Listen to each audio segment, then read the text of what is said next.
up, y'all? SoCalLobo here. So I'm in my son's room, the studio. I have the frame punched in so we're not seeing all his super sweet Lego builds. I live in a small apartment, so we have multi-use rooms here. My wife works telehealth, so we got the little desk here.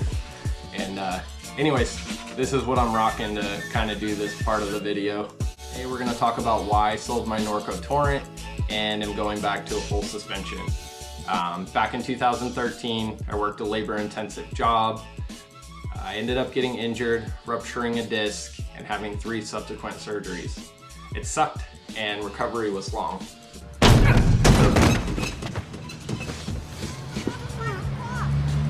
My back! Oh, my back! I deal with a fair amount of pain. I have a baseline. I've basically been in pain since 2013, if I'm being honest. I always feel it, but I've learned to live with it. 90% of the time it doesn't bother me, and I've gone on to do a lot of cool, physical feats, whether that's skateboarding 100 miles. Yeah, skateboarding, rough. Last 5 miles of that, I felt like my tendons were gonna snap. It was gnarly, but it was a huge mind unlock, if you will. Kind of like the, hey, if I did this, what else can I do? And I went on to explore that. I rode a beach cruiser 122 miles. I did a 150-mile gravel ride. Super stoked on that one. That was to show support for my mother-in-law who had lung cancer. So that was just kind of a rally cry to, hey, I'm with you. So that one's special. Anyways, yeah, gone on to summit mountains and hike and do all kinds of things. But at the end of the day, my mind is strong and my body has its limit, and aging is a beast and the wear and tear is real. So the hardtail, honestly, it was just kind of catching up with me. I love the challenge of it. I love the simplicity of it. I love the engaging ride of it. But at the end of the ride, man, I was fatigued. I started getting a lot of pain in my tailbone, which is around where my surgery is, at the lower level. And, I complained to my wife like, hey, I'm having a blast, but this is beating me up. I miss my full suspension bike.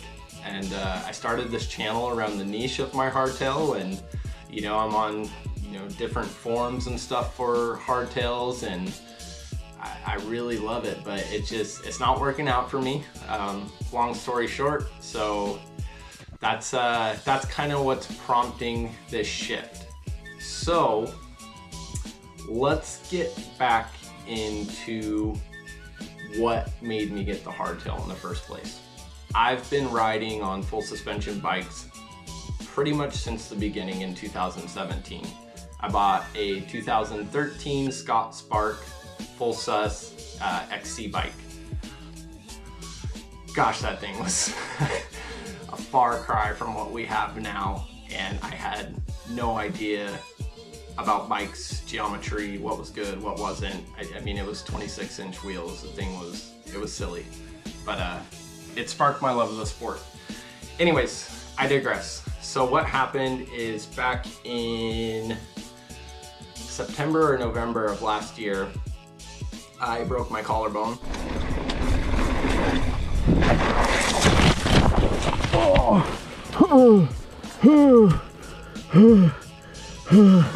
Too much speed. For the second time. The other one. This one I had broke the year prior, I believe, up in Santa Cruz.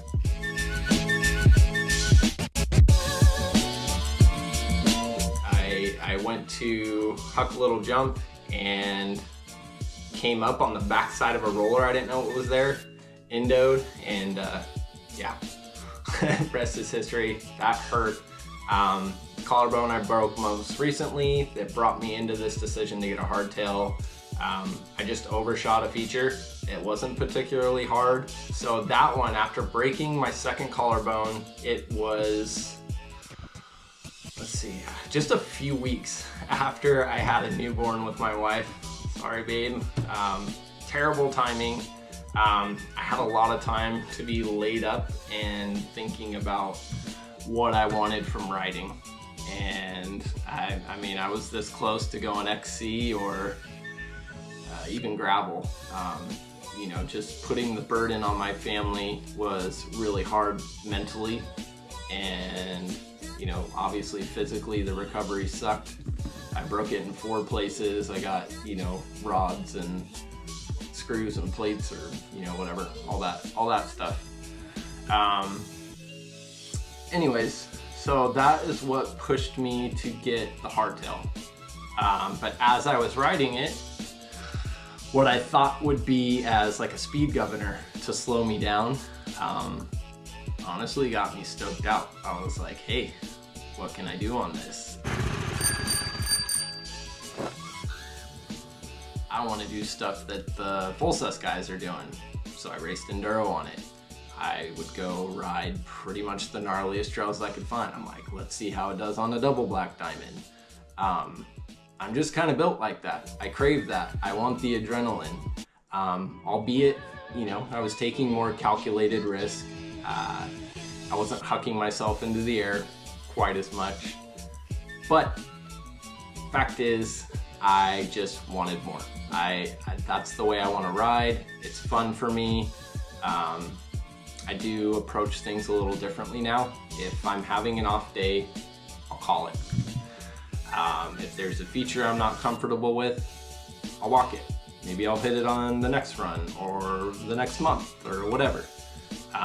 But I don't feel pressured into anything, either by myself or by others, and I'm comfortable to just not ride something if I'm not feeling it, or go home if it's a bad day.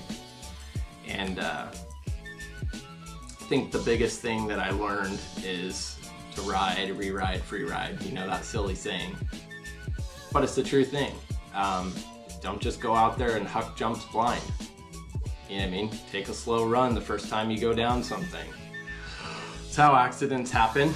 Not necessarily mine, but I have for sure crashed by, you know, not being prepared for a feature that was coming up. So I definitely take that away from everything. Sorry if I'm rambling. I'm kind of going off script here a little bit, but let's see, what's our next talking point here?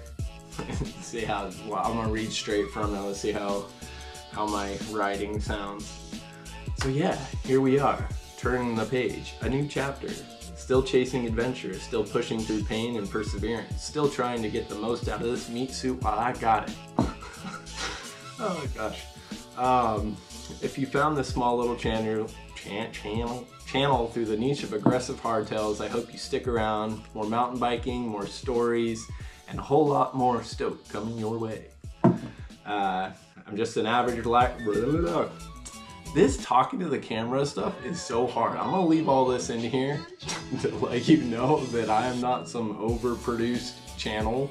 I'm literally a dude sitting in a room with some Legos in the background in a small apartment in Southern California. Anyways, I'm just an average rider with a love for life, a heart for adventure, and a huge respect for this MTB community. Yeah, so that's how it would be if I was reading directly from the script. But to close out, big shout out to my wife. She's a big reason why I got back out there and still am getting rad, getting gnarly, and having fun. She knows that's who I am. She knows the bumps and bruises come along with the sport. And although it was hard for her both times that I was laid up, she's been nothing but supportive of me. So I appreciate that. I love you, honey, and can't wait to get you out there with me.